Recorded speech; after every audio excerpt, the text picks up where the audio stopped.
Smart city mission Saharanpur के अंतर्गत आज की इस योजनाओं का लोकार्पण कार्यक्रम में उपस्थित मंच पर उपस्थित उत्तर प्रदेश सरकार में मंत्रिमंडल के मेरे वरिष्ठ सहयोगी, प्रदेश के विज्ञान और प्रौद्योगिकी विभाग के मंत्री श्री अनिल कुमार जी, प्रदेश के व्यवसायिक और कौशल विकास विभाग के मंत्री श्री कपिल देव अग्रवाल जी, लोक निर्माण विभाग के राज्य मंत्री कुंवर ब्रजेश सिंह जी, औद्योगिक विकास और संसदीय कार्य मंत्रालय के राज्य मंत्री श्री जसवंत सिंह सैनी जी, महापौर सहारनपुर श्री अजय कुमार जी, अध्यक्ष जिला पंचायत श्री मांगेराम चौधरी जी, मान्य विधायकगण श्री राजीव कुंवर जी, श्री कीरत सिंह जी, श्री देवेंद्र नीम जी, श्री मुकेश चौधरी जी, विधान परिषद सदस्य श्रीमती वंदना वर्मा जी, भारतीय जनता पार्टी के जिला के अध्यक्ष श्री महेंद्र सैनी जी, महानगर अध्यक्ष श्री शीतल बिश्नोई जी, पूर्व सांसद श्री राघव लखनपाल जी, पूर्व सांसद चौधरी प्रदीप कुमार जी और आज के इस कार्यक्रम में उपस्थित सहारनपुर से जुड़े हुए मेरे सभी उपस्थित बहन और भाइयों, नगर निगम के सभी पार्षदगण, मैं सबसे पहले सहारनपुर महानगर में स्मार्ट सिटी मिशन के अंतर्गत 381 करोड़ रुपए की लागत की इन परियोजनाओं के लिए सहारनपुर वासियों को हृदय से बधाई देता हूं। आज श्रावण मास की अंतिम सोमवार भी है। मैं प्रातःकाल से ही देख रहा हूं कि शिवालयों में बड़ी संख्या में देवादिदेव महादेव को जलाभिषेक करने के लिए श्रद्धालुजन उमड़े हुए हैं और उन स्थितियों में मुझे सहारनपुर में आकर के आज इन परियोजनाओं को देखने, इन परियोजनाओं का लोकार्पण करने का अवसर प्राप्त हुआ है। मैं इसके लिए सहारनपुर के सभी माननीय जनप्रतिनिधियों को, खासतौर पर महापौर जी और उनकी पूरी टीम को हृदय से धन्यवाद देता हूं। बहनों और भाइयों, जब सहारनपुर की हम बात करते हैं तो प्रदेश का सबसे कोने का जनपद पड़ता है और कोने का जनपद होने के नाते पिछली सरकारों में उपेक्षित पड़ा हुआ था। विकास यहां तक पहुंच ही नहीं पाता था। परिणाम था यहां से पलायन होने लग गया था, लोगों में हताशा निराशा थी,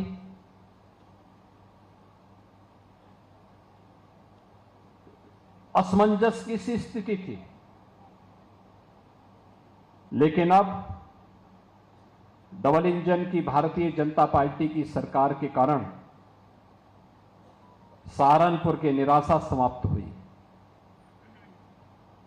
सहारनपुर के साथ आज दोनों सरकारें पूरी मजबूती के साथ खड़ी हुई हैं। अब यहां पर चल रही परियोजनाएं सहारनपुर को एक पहचान दिलाती हैं।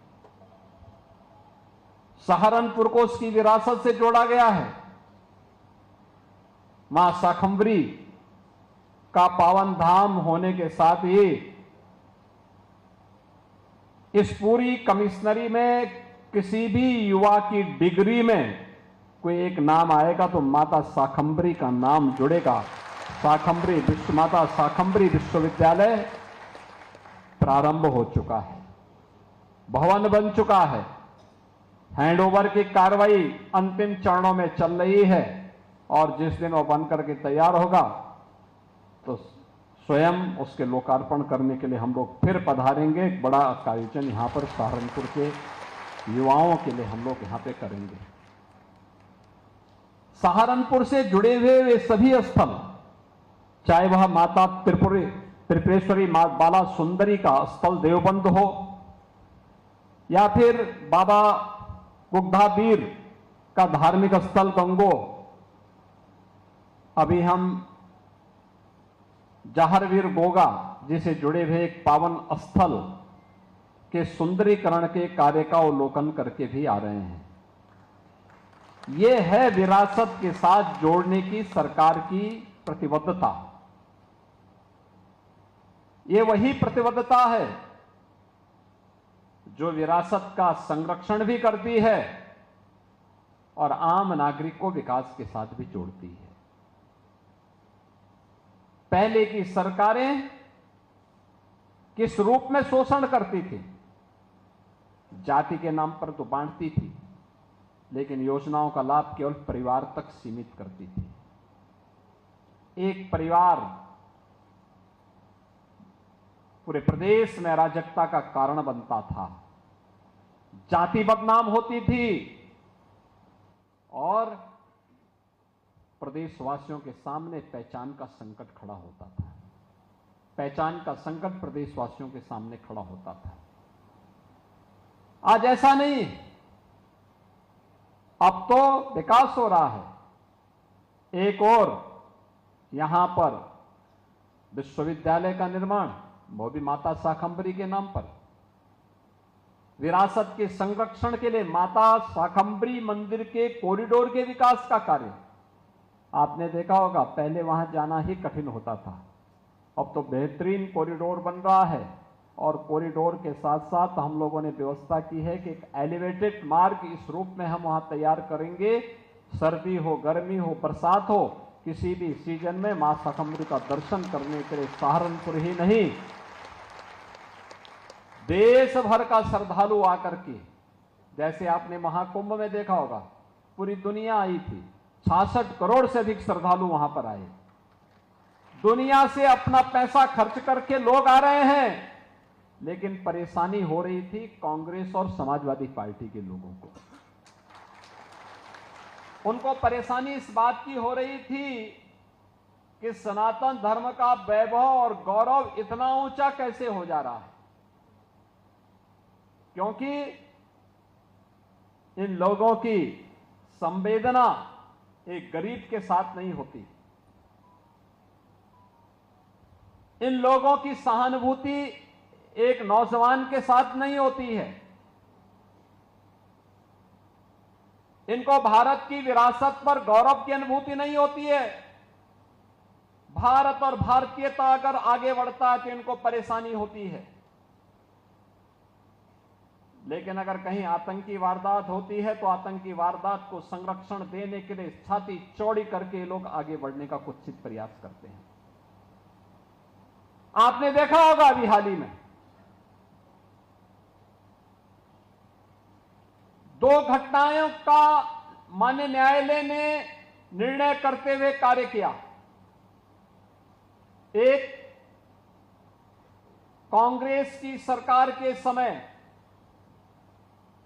महाराष्ट्र के मालेगांव में हुए विस्फोट में कैसे तत्कालीन कांग्रेस की पार्टी की सरकार ने और उनके सहयोगी दलों ने हिंदुओं को अभियुक्त बना करके, आरोपों को घेरे में ला करके सभी हिंदू नेताओं को अभियुक्त बनाने की कुत्सित चेष्टा कैसे की थी, आज एटीएस के खुलासे से सारे तथ्य सामने आ रहे हैं।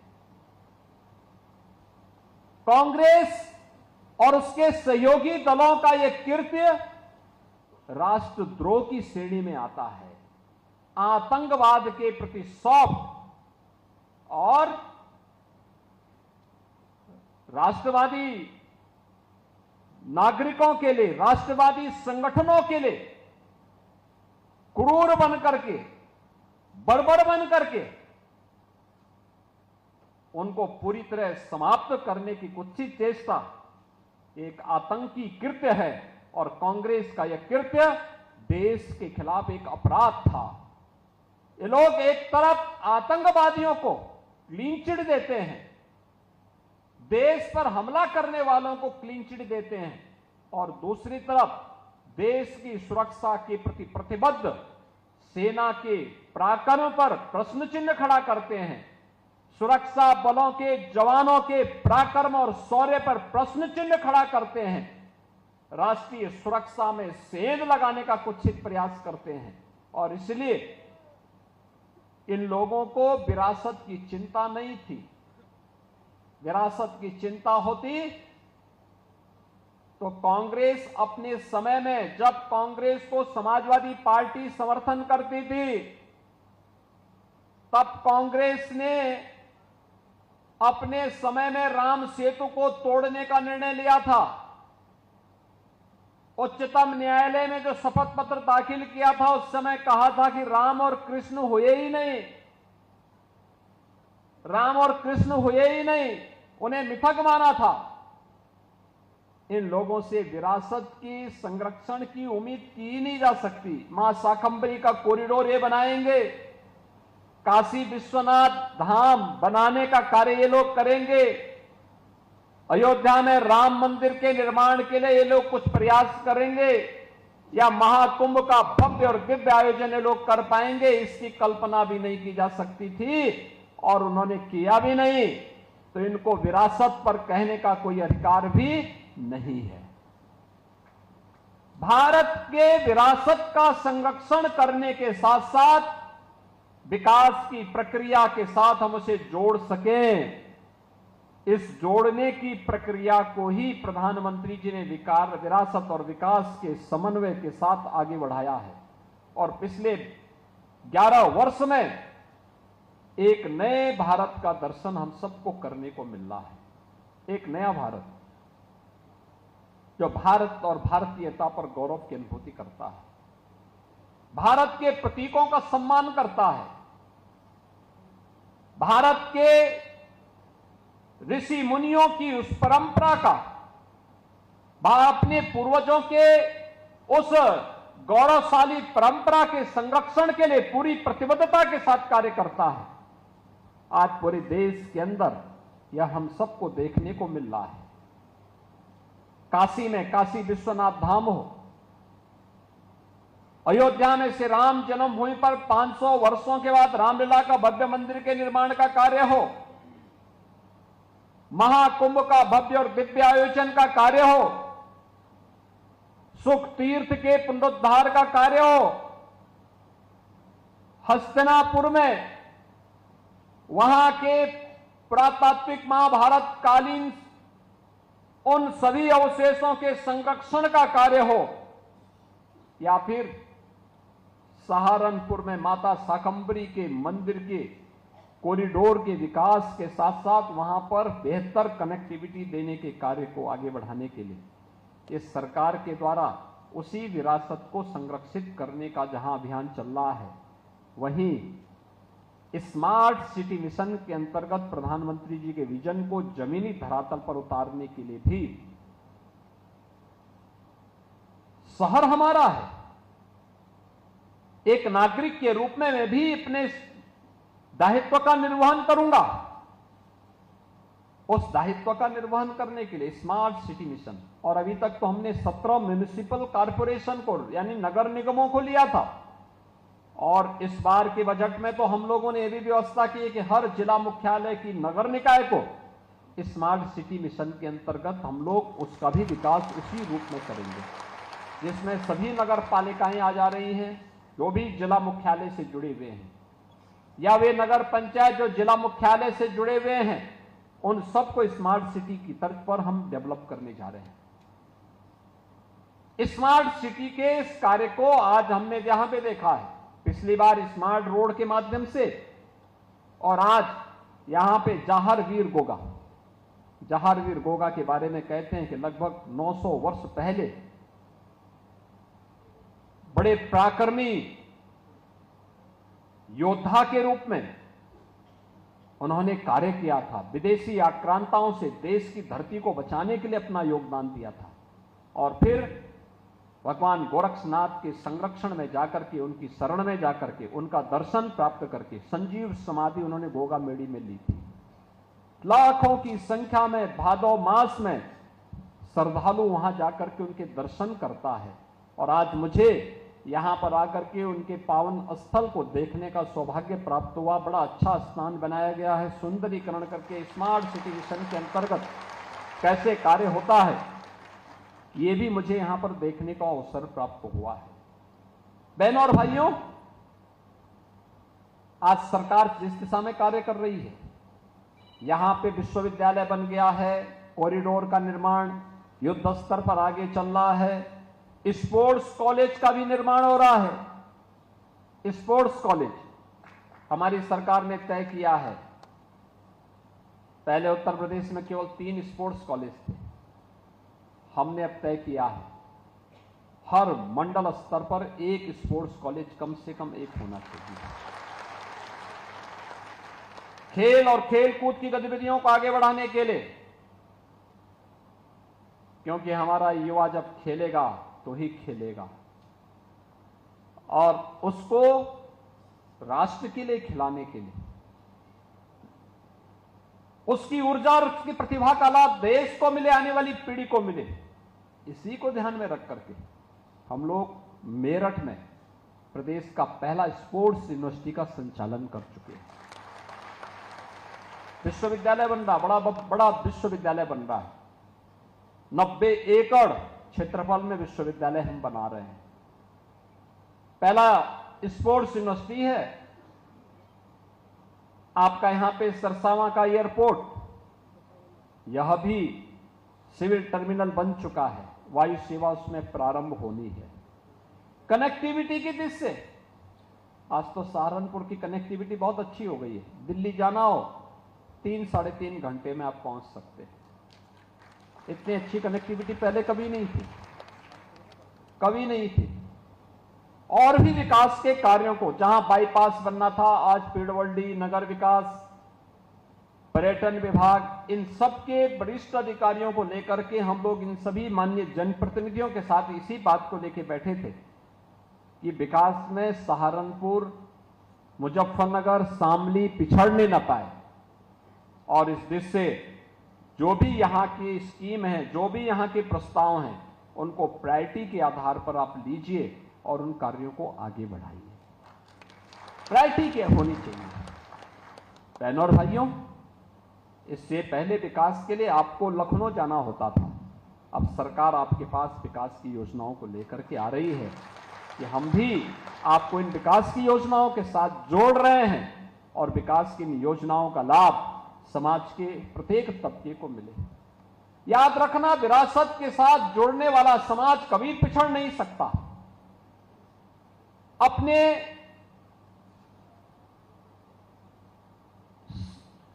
विरासत पर गौरव की अनुभूति करने वाला समाज को दुनिया की कोई ताकत पीछे नहीं कर सकती। और हमारी सरकार ने इस कार्यक्रम को बड़ी प्रतिबद्धता के साथ आगे बढ़ाने का काम किया। आप याद करिए, 1 डिस्ट्रिक्ट 1 प्रोडक्ट की योजना हो या विश्वकर्मा श्रम सम्मान या पीएम विश्वकर्मा की योजना, इस सरकार की अपने हस्तशिल्पी और कारीगरों को सम्मानित करने की ही योजना है। ये अलग अलग क्षेत्र में जिन लोगों ने अपनी परंपरागत विरासत का संरक्षण किया था, उस कला को, उस कारीगरी को, उस हस्तशिल्पी को, जिसमें सहारनपुर का वुड कार्विंग का काम भी, कितना महीन काम है।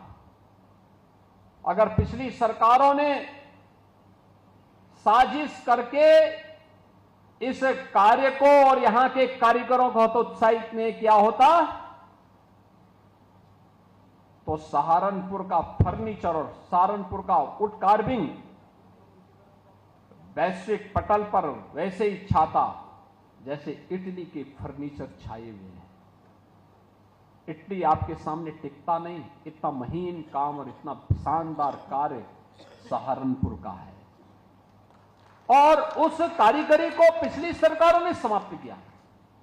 प्रधानमंत्री जी की प्रेरणा से हमारी सरकार ने वन डिस्ट्रिक्ट वन प्रोडक्ट के माध्यम से, एक जनपद एक उत्पाद के माध्यम से इसको एक प्लेटफॉर्म दिया, डिजाइन दी, पैकेजिंग की सुविधा दी, मार्केटिंग की सुविधा दी, एक्सपोर्ट के लिए सुविधाएं दी।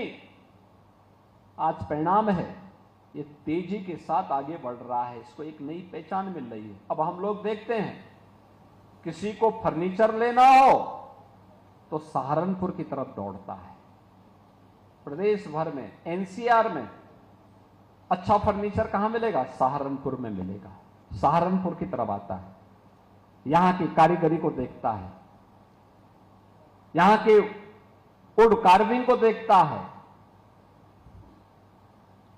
और सहारनपुर को तो हम लोगों ने इस पे आगे बढ़ाने का काम किया, लेकिन साथ साथ खुर्जा में, अलीगढ़ में, ऐसे ही मुरादाबाद में, कन्नौज में, आगरा, कानपुर, या फिर आप पूर्वी उत्तर प्रदेश में जाएंगे तो भदोही का कारपेट है, वाराणसी की साड़ी है, आजमगढ़ के मुबारकपुर का ब्लैक पॉटरी है, गोरखपुर का टेराकोटा है। हर एक जनपद अपनी एक नई उत्पाद के साथ अपनी पहचान को समेट करके आगे बढ़ रहा है। और इसी के लिए प्रधानमंत्री जी ने कहा है, वोकल फॉर लोकल। आत्मनिर्भरता के लक्ष्य को प्राप्त करके ही कोई देश स्वावलंबी बन सकता है, सशक्त बन सकता है। और याद रखना, विकसित भारत की आधारशिला भी यही हमारा स्थानीय उत्पाद बनेगा। यही स्थानीय उत्पाद हमारा बनने वाला है, जो उसको एक नई पहचान देने वाला है, एक नई पहचान दिलाएगा। उस पहचान को आगे बढ़ाने के लिए ही आज हम सब आपके पास आए हैं। अभी हाल ही में प्रधानमंत्री जी ने कहा कि हमें स्वदेशी अपनाना होगा, स्वदेशी को अपने जीवन का हिस्सा बनाना होगा। हम विदेशों में भागने की बजाय, विदेशी वस्तुओं के पीछे भागने की बजाय, अगर हम स्वदेशी के साथ जुड़ेंगे तो स्वदेशी का लाभ, जो भी मुनाफा व्यापारी को होगा तो उसमें हिस्सा होगा हमारे कारीगर का, हमारे हस्तशिल्पी का। और हस्तशिल्पी और कारीगर को मिलने वाला यह सम्मान, याद रखना, विरासत का तो संरक्षण करेगा ही करेगा, साथ साथ यह अर्थव्यवस्था को भी मजबूती करेगा, विकास की गति को आगे बढ़ाने का काम करेगा, नए रोजगार के सृजन में अपना योगदान देगा और तेजी के साथ विकास की प्रक्रिया को आगे बढ़ाने में अपना योगदान देगा। मुझे याद है 2017 के पहले, 2017 के पहले हम लोग देखते थे, कोई पर्व और त्योहार आता था। अभी रक्षाबंधन आ रहा है, मुझे आज बताते हुए प्रसन्नता है, यहां पर बहुत सारी बहनों को मैं देख रहा हूं। हमारी सरकार ने तय किया है 8, 9 और 10 अगस्त को 3 दिन के लिए रक्षाबंधन में उत्तर प्रदेश परिवहन निगम की बसेज में और नगर विकास की सभी बसेज में फ्री में यात्रा की सुविधा हम दे रहे हैं। रक्षाबंधन में लोग बहनों को उपहार देते हैं। जन्माष्टमी पर्व आ रहा है, जन्माष्टमी में उपहार देंगे। इसके उपरांत विजयादशमी, दीपावली आदि पर्व पड़ेंगे, इसमें भी लोग उपहार देते हैं। इससे पहले क्या होता था, जब कहीं कोई पर्व और त्योहार आता था तो पूरी मार्केट छाई रहती थी चीन के सामानों से। आप मुझे बताओ, चीन के सामान को हम खरीदेंगे, एक तो उसमें टिकाऊपन नहीं होता, टिकाऊपन नहीं होता। आप लेंगे, घर पहुंचते पहुंचते ही खराब हो जाता था, टूट जाता था। दूसरा, उसका मुनाफा जो होता था वो चीन की कंपनियों के पास जाता था और चीन की कंपनियां फिर भारत के अंदर नक्सलवाद और आतंकवाद को भड़काने में उस पैसे का इस्तेमाल करती थी, दुरुपयोग करती थी। विदेशों में जाने वाला पैसा वह भारत के विकास में सहायक नहीं होने वाला है, भारत के खिलाफ ही उस पैसे का इस्तेमाल होने वाला है। और इसलिए जब यह पैसा 2017 के बाद सरकार आई, हमने वन डिस्ट्रिक्ट वन प्रोडक्ट की योजना चालू की। आज हमारे कारीगरों को, हमारे हस्तशिल्पियों को, हमारे व्यापारियों को जब इस सुविधा का लाभ प्राप्त हो रहा है, हम देखते हैं पर्व और त्योहारों में स्थानीय उत्पाद कोई लोग खरीदते हैं, उसको खरीद करके उसी के माध्यम से लोग गिफ्ट भी देते हैं, उन्हें गिफ्ट देते हैं। और बहुत मैं देखता हूं फिरोजाबाद की मूर्तियां, ग्लास की बहुत अच्छी अच्छी मूर्तियां। अभी मैं देख रहा था मंच पर, मुझे जो मूर्तियां दी गई सहारनपुर में बनी हुई मूर्तियां हैं, ये लकड़ी की मूर्ति, और कितनी शानदार बनी हुई है।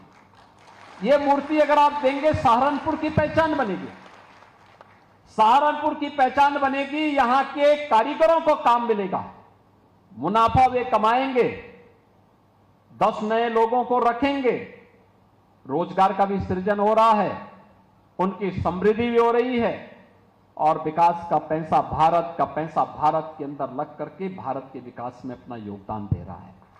और स्वदेशी की इसी अवधारणा को आगे बढ़ा करके हमें विकसित भारत की परिकल्पना को साकार बनाने में अपना योगदान देना है। उसी प्रक्रिया के साथ जुड़ने के लिए आज मैं भी आपके पास सहारनपुर में यहां पर उपस्थित हुआ हूं। बहनों और भाइयों, 9 अगस्त को इस बार रक्षाबंधन का पावन आयोजन है। 9 अगस्त काकोरी ट्रेन एक्शन की घटना का भी है। देश की आजादी के लिए जिन वीर बलिदानियों ने अपना योगदान दिया था, अपना बलिदान दिया था, उनके स्मरण का दिवस भी है।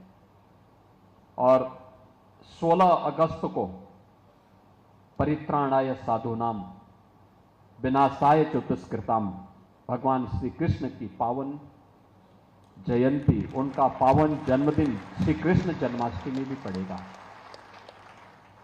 एक लंबी श्रृंखला पर्व और त्योहारों की आगे पड़ने वाली है। इन सब के साथ हम जुड़ेंगे। महत्वपूर्ण ये हमारा दायित्व इस सीजन में स्वच्छता का होना चाहिए। 15 को 15 अगस्त पड़ेगा, देश की आजादी का पावन दिन। लेकिन आजादी के एक दिन पहले विभाजन की त्रासदी को भी हम लोगों को झेलना पड़ा था। विभाजन त्रासदी का दिवस भी 14 अगस्त को पड़ेगा। भारत सरकार ने तय किया है 13, 14, 15 3 दिन हर भारतवासी, हर नागरिक अपने घर में, अपने प्रतिष्ठान में, अपनी संस्था में भारत के आन मान और शान के प्रतीक तिरंगा का आरोहण करेगा। तिरंगा भारत के आन मान शान का प्रतीक करेगा।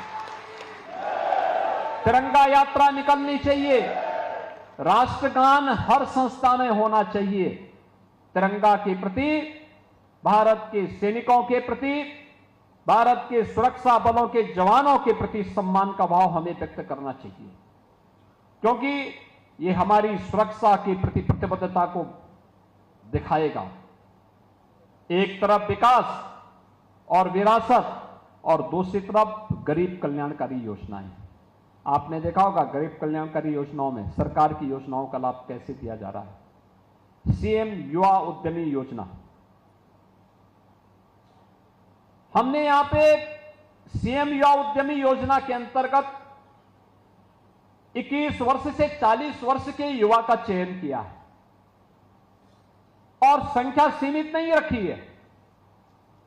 कोई भी युवा अपना कारोबार करना चाहता है तो हमने कहा भी ठीक है, थोड़ा पैसा आप लगाइए, 10% मार्जिन मनी हम देंगे।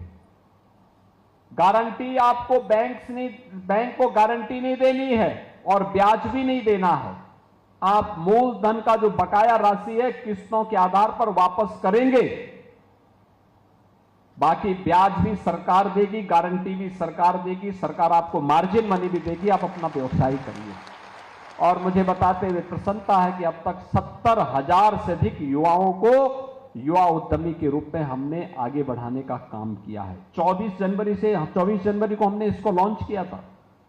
24 जनवरी से अब तक 70,000 युवा इस स्कीम के साथ जुड़ चुके हैं।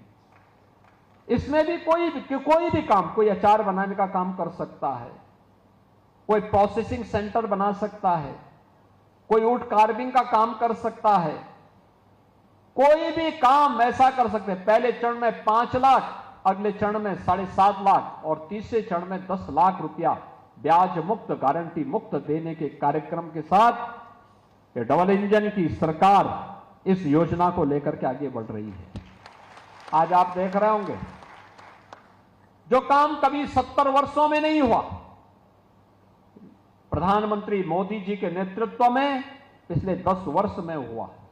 स्वच्छ भारत मिशन में घर में शौचालय हो, हर घर नल की योजना के माध्यम से शुद्ध पेयजल की आपूर्ति का हो, आयुष्मान भारत में 5 लाख रुपए की स्वास्थ्य बीमा का कवर हो, हर जरूरतमंद को राशन कार्ड की सुविधा का लाभ, हर वृद्धजन को जो पात्रता की श्रेणी में आते हैं, हर निराश्रित महिला को, हर दिव्यांगजन को पेंशन की सुविधा का लाभ, या फिर वे सभी स्कीम जिसके लिए पहले हमें भटकना पड़ता था, जो लोग समाज को बांटने वाले थे, जो जाति के नाम पर, क्षेत्र के नाम पर, भाषा के नाम पर बांटते थे, उन्होंने योजनाओं से वंचित करके रखा। योजनाएं नहीं थी, लेकिन झुनझुना पकड़ा करके लोगों को बहकाते रहते थे, समाज को तोड़ते रहते थे, सामाजिक एकता को खंडित करते रहते थे। ये जातिवादी राजनीति करने वाले लोग जाति के नाम पर तो सत्ता में आते थे, सत्ता में आने के बाद ये लोग तुष्टीकरण की पराकाष्ठा को पार करके दंगों की आग में प्रदेश को झोंकने का कार्य करते थे। दुष्परिणाम प्रदेश के प्रत्येक नागरिक के सामने, हर युवा के सामने पहचान का संकट खड़ा होता था। आज बहनों और भाइयों, पहचान का संकट नहीं।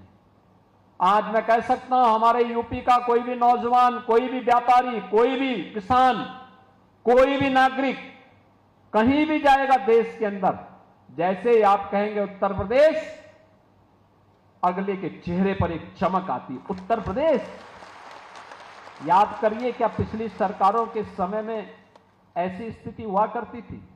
पिछली सरकारों के समय उत्तर प्रदेश का नाम सुन करके अगला व्यक्ति घूम जाता था, आपसे बात नहीं करना चाहता था। आज उसको लगता है उत्तर प्रदेश ने वह करके दिखाया है जो लोगों को असंभव लगता था, और ये असंभव को संभव इसलिए कर पाए हैं क्योंकि आप सबका सहयोग इन जनप्रतिनिधियों को मिलता है, और इन सब जनप्रतिनिधियों का सहयोग मुझे मिलता है, मोदी जी को मिलता है। परिणाम है डबल इंजन की सरकार अब बैलगाड़ी बनकर के नहीं, भैंसा गाड़ी बनकर के नहीं, बल्कि बुलेट ट्रेन की स्पीड से विकास के कार्यक्रमों को लेकर के आगे बढ़ रही है। उसी अभियान के साथ जोड़ने के लिए आज हम यहां पर आए हैं। मुझे बहुत प्रसन्नता है, सहारनपुर विकास की इस प्रक्रिया में तेजी के साथ आगे बढ़ा है। स्मार्ट सिटी मिशन की ये योजनाएं जो आज 381 करोड़ रुपए की है, इन 381 करोड़ रुपए की 15 परियोजनाओं के लिए सहारनपुर महानगर वासियों को, सहारनपुर जनपद वासियों को मैं बधाई देता हूं, और मुझे विश्वास है कि स्मार्ट सिटी की इन कार्यों की ही तर्ज पर अन्य योजनाएं भी हम आगे बढ़ाने में सफल होंगे। आज के इस अवसर पर आप सबको मैं रक्षाबंधन और श्री कृष्ण जन्माष्टमी की हृदय से बधाई और शुभकामनाएं देते हुए अपनी वाणी को विराम देता हूं। धन्यवाद। जय हिंद। बहुत बहुत धन्यवाद। अपने आशीर्वचन से हम सभी को अन्वित कर रहे थे। परमादरणीय श्रद्धेय यशस्वी माननीय मुख्यमंत्री जी, बस जोरदार तालियों के साथ अभिनंदन वंदन स्वागत करते हुए हमारा ये जनपद सहारनपुर दिल की गहराइयों से आपका